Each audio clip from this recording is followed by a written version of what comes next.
Lord Krishna Naman to all the students. This is Rachit Jain, your business teacher.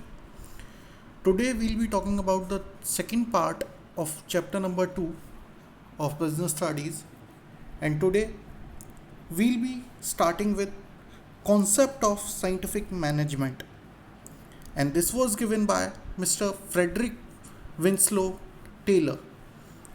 Who was he? He was an American mechanical engineer who wanted to improve industrial efficiency by adopting scientific methods of production. We won't go much into what was his work experience, because it doesn't matter. What matters is what he has done. So we look what he has done in his career. Okay, so let's look at his contributions. Taylor pioneered a new and efficient system in order to increase production. His contributions are well acknowledged in reshaping and making the factory system of production perfect. He is known for coinage of the term scientific management in his article The Principles of Scientific Management, which was published in the year 1911. He wrote a popular book named Shop Floor after being fired from Betham Steel Company. Okay, so now let's talk about Taylor's scientific management.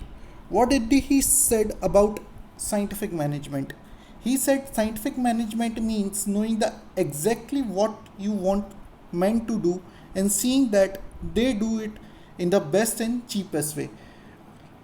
इसका मतलब ये है कि जब हम बात करते हैं कि साइंटिफिक मैनेजमेंट क्या है, कि हमारे पास जो लोग हैं उनसे हमें क्या करवाना है, कि लोग क्या करें वो हमें एग्जैक्टली पता होना चाहिए, और वो जो काम है वो सबसे अच्छे और सबसे सस्ते तरीके से कैसे हो वो हमें देखना है. ठीक है, तो अब हम लोग बात करते हैं प्रिंसिपल्स की, यानी कि principles of scientific management.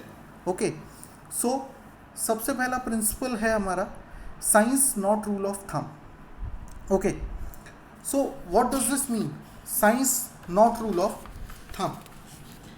This means that we need to apply a proper scientific technique while researching on some management work, not like what we have done in the past will succeed today.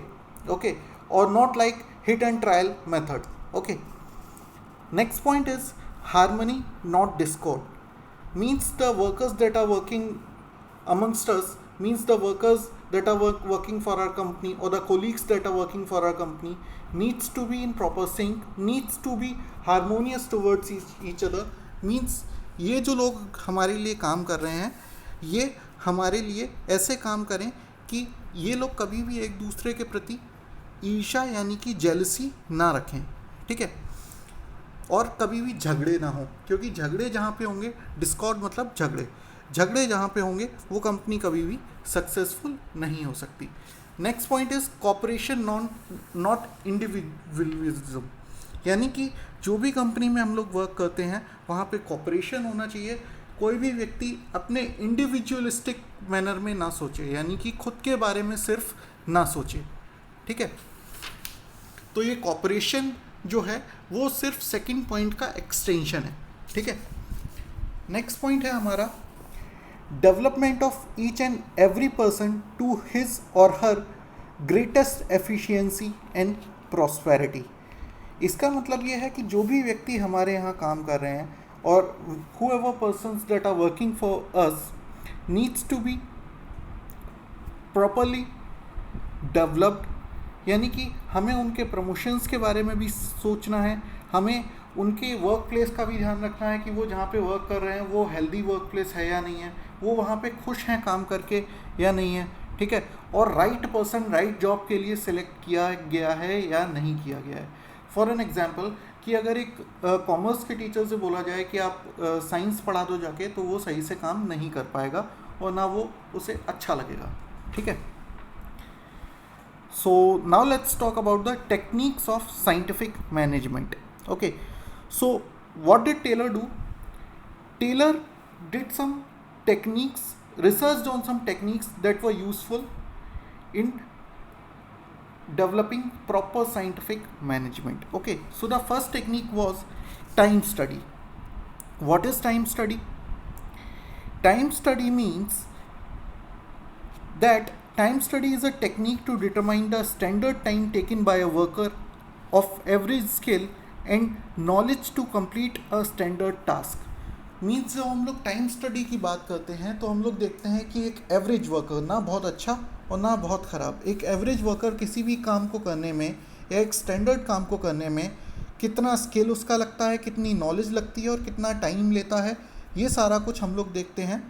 ठीक है, और इससे हम क्या करते हैं, ये purpose क्या है इसका पर्पज़ ये है कि हम उसकी एक दिन की वेजेस कितनी हो वो डिटरमाइन करेंगे वहाँ से. To determine the total labour cost, यानी कि टोटल लेबर कॉस्ट अगर हमने कोई एक प्रोडक्ट उसको बनाने में दिया है तो टोटल लेबर कॉस्ट उस पर कितनी आएगी ये निकाल सकते हैं वहाँ से. To determine the number of workers to be employed, यानी कि एक काम को करने के लिए हमको कितने वर्कर लगाने पड़ेंगे. To frame a suitable incentive scheme, यानी कि हमको जो पैसे देने हैं वो एक सूटेबल इंसेंटिव स्कीम, यानी कि समय समय पर जो हम पैसे देते हैं वो एक सूटेबल स्कीम क्या रहेगी हमारे लिए वो बनानी पड़ेगी. Okay, so now let's move on to the fatigue study. Okay, so what is fatigue study? Fatigue study seeks to determine the amount of frequency of rest intervals required in completing a task. इसका मतलब ये है कि हमारा कोई भी worker कितने समय बाद थक जाता है या कितने समय बाद उसको ब्रेक चाहिए होता है, ताकि ऐसा ना हो कि अगर हम मान लीजिए लगातार अपने वर्कर्स से काम लेते रहें, उन्हें ज़रा सा भी कोई भी टाइम ना दें, तो क्या होगा कि वो थक जाएंगे और उनकी एफिशिएंसी कम हो जाएगी. ठीक है, तो अगर हम यहाँ पे पर्पस की बात करते हैं तो पर्पस क्या था?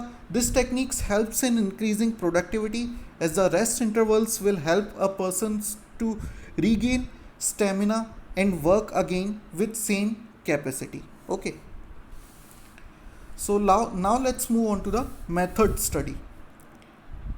Okay, so method study seeks to find out one best way of doing the job. Means what is the best way to do a job, यानी कि किसी भी काम को करने का सबसे अच्छा तरीका क्या है. For an example, if I give you a task to go from बड़ा चौराहा to Christian तिराहा, you can go from Karal Choraha to Bhavat Choraha, then Christian Tiraha. But the best way is from Bada Choraha, you can go directly to the Christian Tiraha via Tangerstein. Okay. So we need to find out the best method of doing a job. Okay. So what is the purpose of it? Because if we have the best method to do a job, it will save us a lot of money, a lot of efforts as well. Okay. Next point is motion study. What is motion study? Motion study refers to the study of movements of limbs which are undertaken while doing a typical job.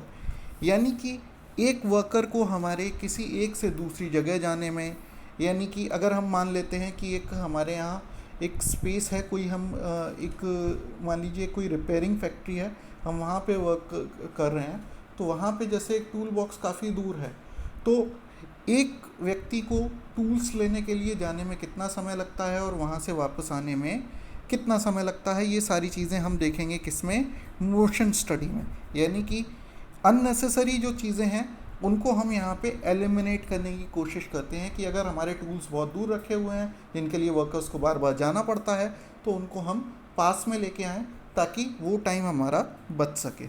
Okay, next point is standardization and simplification. What is standardization? The term standardization literally means conforming to predetermined requirements in terms of size, design, weight, quality, etc. Means if we are in a production company, then we need to standardize our products. Like for example, if we can take an example of Parle-G biscuits. If we see, every pack of biscuits are of same size, same quantity. If you are buying a 5 rupee pack of Parle-G, it would be same size, same quantity and same weight as well. Okay, so this is called standardization. Next is simplification. Simplification aims at eliminating superfluous varieties, sizes and dimensions of the product। यहाँ पे हम लोग क्या करते हैं कि अगर कोई भी चीज़ ऐसी है जो हमारे प्रोडक्ट को पैक करने में या कोई भी काम करने में हमारे प्रोडक्ट के मूवमेंट में दिक्कत पैदा कर रही है, उसको हम एलिमिनेट करने की कोशिश करते हैं। तो इससे क्या होता है, हमारा कॉस्ट ऑफ लेबर भी बचता है, मशीन्स और टूल्स भी, इनका भी यूज़ भी रिड्यूस हो जाता है। Okay, next is functional foremanship. Okay, so functional foremanship actually needs to be studied in detail, so we'll just look at it. Under this technique, each worker is closely observed by 8 bosses, each of whom is an expert in specific task। यानी कि यहाँ पे हम 8 boss बना देते हैं workers के लिए, ताकि वो उनको 8 अलग अलग चीज़ें दे देते हैं ताकि वो क्लोजली ऑब्जर्व कर सकें सारे वर्कर्स को। इसका पर्पस क्या था? Taylor believed that it was not possible for a single person to become pro-efficient in every aspect of job। यानी कि टेलर का मानना ये था कि कोई भी व्यक्ति हर चीज़ में परफेक्ट नहीं हो सकता, इसीलिए 8 अलग अलग तरह के व्यक्तियों को 8 अलग अलग तरह के काम दिए। तो देखते हैं यहाँ पे आपको एक चार्ट दिया गया है, ठीक है। इसमें इन्होंने क्या किया, प्रोसेस जो थी इसकी, इन्होंने 2 डिपार्टमेंट बनाए, planning department and production department. Okay, तो अगर हम बात करें प्लानिंग डिपार्टमेंट में इन्होंने 4 लोग रखे। कौन कौन से? Instructions card clerk, route clerk, time and cost clerk and disciplinarian. अगर हम बात करते हैं प्लानिंग डिपार्टमेंट की, सबसे पहले बात कर लेते हैं, प्रोडक्शन डिपार्टमेंट की हम लोग बाद में बात करेंगे। तो इंस्ट्रक्शन कार्ड क्लर्क क्या करता है? He is suppose to frame the issue order and instructions to the workers regarding the methods of doing a job.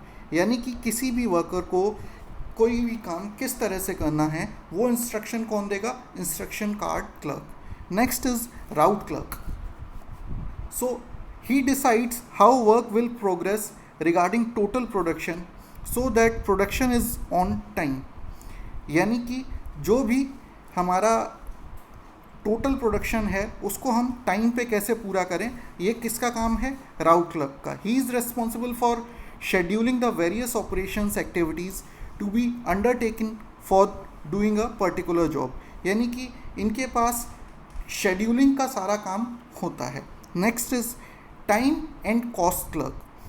He is concern with making the time schedule for each job and also maintaining the records of the cost involve in each operation. Thus, he determines what will be the total cost and how much time each job take। यानी कि इनका काम ये होता है कि ये देखना कि किसी भी काम को करने में कितना टाइम लग रहा है और कितनी कॉस्ट आ रही है, ये कौन देखता है? Time and cost clerk. Next is disciplinarian.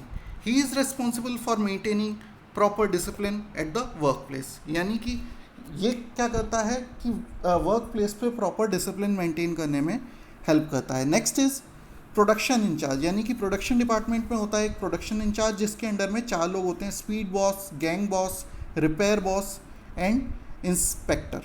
Okay, so let's talk about speed boss. He monitors the actual work to ensure that the work is moving as per the time schedule. यानी कि speed boss क्या करता है कि जितना time जिस work को assign किया गया है उसके हिसाब से टाइम काम हो रहा है या नहीं, ये किसका काम होता है देखना? स्पीड बॉस का। Next is gang boss. He is responsible for ensuring the timely availability of necessary raw material, tools and equipments for the workers. यानी कि वर्कर्स को रॉ मटेरियल, टूल्स और इक्विपमेंट टाइम पे मिल रहे हैं या नहीं मिल रहे, ये किसका काम है? गैंग बॉस का। Repair boss, he undertakes regular checking of machinery, tools, equipments to see that they are in order and if some repair is required it is done properly।